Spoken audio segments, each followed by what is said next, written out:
It is definitely time for a new DCEU update. I've got some breaking news here that just broke all over the internet, and IGN, which is respectable as far as news goes, is reporting that the Batgirl movie has been canceled by Warner Brothers Discovery, which blows my mind. I want to talk about the repercussions of this and what this could mean going forward. And we're going to talk about something that Grace Randolph talked about last week in regards to Ben Affleck coming back as Batman. And I'm going to talk about what that means as well. So stick around for this update because this is going to be a fun one. So let's talk about the Grace Randolph thing first. Now, as soon as Ben Affleck came back as Batman, she came out and made a post saying that the reason he's coming back is because of the shuffling of the movies. Originally, The Flash was supposed to come out before Aquaman 2. And if they do Aquaman 2 is now coming out before The Flash, and if they do that, it's not going to make sense that Michael Keaton would have been back as Batman. There was supposed to be a scene in Aquaman where he warns Arthur of something going on with the Atlanteans, some seismological, whatever you call it, thing, with a going on in the water in the ocean. Well, they said that's not going to make sense to the audiences, so they had to bring in Ben Affleck to redo those scenes so that it would be Ben Affleck as Batman to keep in line with the continuity, which does make sense. But I don't think Ben Affleck would just be willing to come back and do that just because they asked him to. He could have easily said no. I don't think he's under contract anymore. And he could easily have said no. So could that be the case? That could be the case, but I tend to believe that this is something more than that. Now, that brings us to the Batgirl news. Now, this is some crazy crap, all right? If they canceled Batgirl, they had to pay Michael Keaton to come back. I still want to see, if it does get canceled, I still want to see this movie at some point, maybe as an alternate thing. I would like to see what they've done because the movie is supposedly supposed to be pretty good. But who knows? That's the executives talking about it. But this could mean that everything is being redone. The fact that The Flash has been pushed past Aquaman, they're having to figure out what's going on with Ezra. The fact that they're taking Michael Keaton out of Aquaman 2.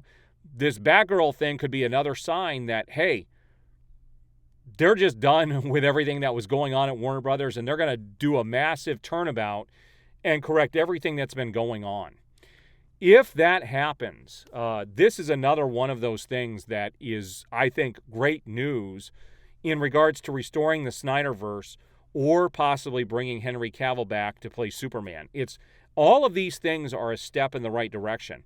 And it was also announced that the Flash show is canceled after its 9th season. It's coming back at the beginning of 2023, and it's a shortened season of only 13 episodes. And honestly, I haven't watched 7, 8, and so I'm 2 years behind. It may have been 6 that I haven't watched. I don't know. It's been like 2 or 3 years since I've watched it.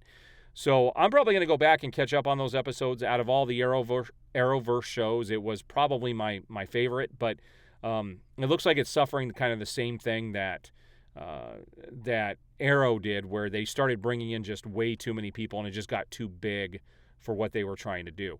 But man, this is, I'm hoping that this gets picked up. I immediately saw this and I said, I have got to do a video on this because, man alive, if this is true and this is what's happening, this is good news for Ben Affleck. It's good for Henry Cavill. It's good for all of the fans that wanted to see everything get corrected.